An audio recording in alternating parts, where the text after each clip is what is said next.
Cataract classic రెటినాలకు world class treatment ఇప్పుడు మన బీరంగూడలో American laser eye hospitals. Breaking news చూస్తున్నాం. పాక్ ఆక్రమిత కశ్మీర్ పీఓకేలో తీవ్ర నిరసనలు వ్యక్తమవుతున్నాయి. ప్రాథమిక హక్కుల కోసం పీఓకే ప్రజలు ఉద్యమిస్తున్నారు.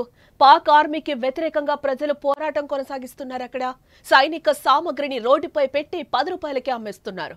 యూనిఫామ్, హెల్మెట్లను చూపిస్తూ సైన్యాన్ని ఎగతాళి చేస్తున్నారు. సొంత ప్రజలే దేశ పరువును తీస్తున్న వైనం అక్కడ కనిపిస్తోందని చెప్పుకోవచ్చు. సరిహద్దుల్లో ఎప్పుడూ భారతదేశంపై బురద జల్లే పాకిస్తాన్ దేశానికి ఇప్పుడు సొంత ప్రజల నుంచే నిరసన సెగ తగులుతోంది. ఎందుకంటే పాకిస్తాన్ ఆక్రమిత కశ్మీర్ పీఓకేలో పరిస్థితులు పూర్తిగా పాక్ ఆర్మీ అదుపు తప్పాయి. అక్కడ ప్రభుత్వానికి మరియు ముఖ్యంగా సైన్యానికి వ్యతిరేకంగా జరుగుతున్న నిరసనలు ఇప్పుడు పరాకాష్ఠకు చేరాయని కూడా మనం చెప్పుకోక తప్పదు. పీఓకే ప్రజలు ఏకంగా పాక్ ఆర్మీ ప్రతిష్టను బజార్లో పెట్టేశారు. ఆందోళనకారులు చేసిన ఒక వీడియో ఇప్పుడు ప్రపంచం దృష్టిని కూడా ఆకర్షిస్తోందని చెప్పుకోవచ్చు.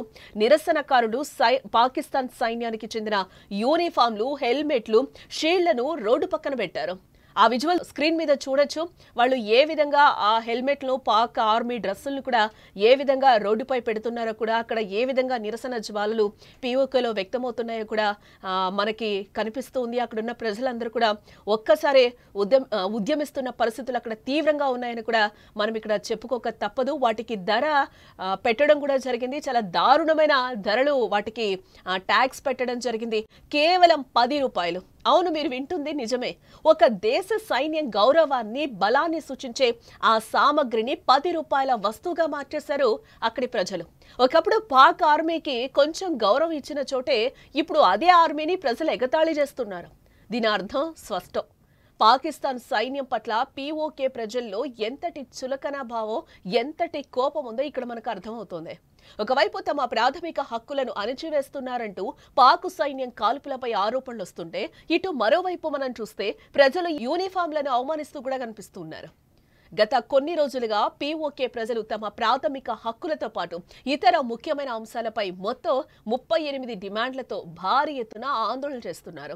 70 ఏళ్లుగా పీఓకే ప్రజలు అణిచివేతకు గురయ్యారని ఆవేదన వ్యక్తం చేస్తున్నారు.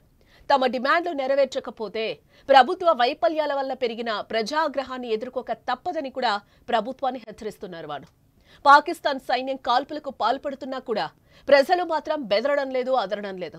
ఒకవైపు సైన్యం అణచివేత ధోరణికి పాల్పడుతుంటే ప్రజలు మాత్రం వారి యూనిఫామ్లను బహిరంగంగా ఎగతాళి చేస్తున్నారు. ఈ 10 రూపాయల వైరల్ వీడియో పాకిస్తాన్కు మరింత తలనొప్పి తెచ్చిపెట్టిందని కూడా ఇక్కడ మనం చెప్పుకోవచ్చు. పాకిస్తాన్ ఆర్మీ బలం, గౌరవం పట్ల ప్రజల్లో ఉన్న వ్యతిరేకతను, చులకన భావాన్ని తెలియచేయడానికి ఈ విధంగా చేశారని కూడా ఇక్కడ మనం చెప్పుకోవచ్చు. ఒకప్పుడు అత్యంత విలువైందిగా భావించే సైనిక సామగ్రిని కేవలం 10 రూపాయలకు అమ్ముతున్నట్లు చెప్పడం ద్వారా పాక్ ఆర్మీని అపహాస్యం చేసినట్లయింది. పాకిస్తాన్ ప్రభుత్వానికి, సైన్యానికి వ్యతిరేకంగా ప్రజలు నిలబడ్డమే కాకుండా వారిని ఎగతాళి చేయడానికి కూడా వెనకాటం లేదని ఇది స్పష్టంగా చూపిస్తోంది. మరొకసారి ఈ వీడియో సైన్యం ప్రతిష్టకు పెద్ద దెబ్బ అని కూడా ప్రజలు నమ్ముతూ ఉన్నారు. పాకిస్తాన్ది సైన్యానికి పెద్ద దెబ్బ ఇది. ఒకవైపు సైన్యం కాల్పు అణచివేత ప్రవర్తనకు పాల్పడుతున్నట్లు ఆరోపణలు ఎదుర్కొంటుంటే, ఇటు మరోవైపు ప్రజలు వారి యూనిఫామ్లు, హెల్మెట్లను బహిరంగంగా ఎగతాళి చేస్తున్నారు. పీఓకే అసెంబ్లీలో పాకిస్తానీ కశ్మీరీ శరణార్థులు కేటాయించిన 12 సీట్లు రద్దు చేయడం, ఐఎస్ఐ మద్దతు గల ముస్లిం కాన్ఫరెన్స్ను ఉగ్రవాద సంస్థగా పేర్కొనడం వీటిలో ఉన్నాయి. ఈ నిరసనలు అణచివేయడానికి షాబాజ్ షరీఫ్ ప్రభుత్వం, పాకిస్తాన్ సైన్యం కాల్పులకు తెగబడుతున్నాయి. కానీ నిరసనకారులు వెనక్కి తగ్గడానికి ఇష్టపడటం లేదు. జాయింట్ యాక్షన్ కమిటీ జేఏఏసీ నాయకుడు షౌకత్ నవాజ్ మీర్ మాట్లాడుతూ కూడా గత 70 సంవత్సరాలుగా పీఓకే ప్రజలు తమ ప్రాథమిక హక్కులను కోల్పోతున్నారని కూడా ఆయన అంటున్నారు. తమ డిమాండ్లు నెరవేర్చండి లేదా ప్రజల ఆగ్రహాన్ని ఎదుర్కోండి అని కూడా ఆయన ఈ సందర్భంగా స్పష్టంగా చెప్తూ ఉన్నాడు. ఇటీవల Pakistan army chief Asim Munir America ఆయన పర్యటన సందర్భంగా కూడా ఎంపీ ఐమల్ వలీ ఖాన్ ఆయన్ను సేల్స్ మ్యాన్ అని పిలిచి ఎగతాళి చేశారు. ఈ సమయంలో పీఓకే నుండి వచ్చిన ఈ వీడియో పాకిస్తాన్ సైన్యానికి మరింత ఇబ్బందికరంగా మారుతోందని చెప్పుకోవచ్చు.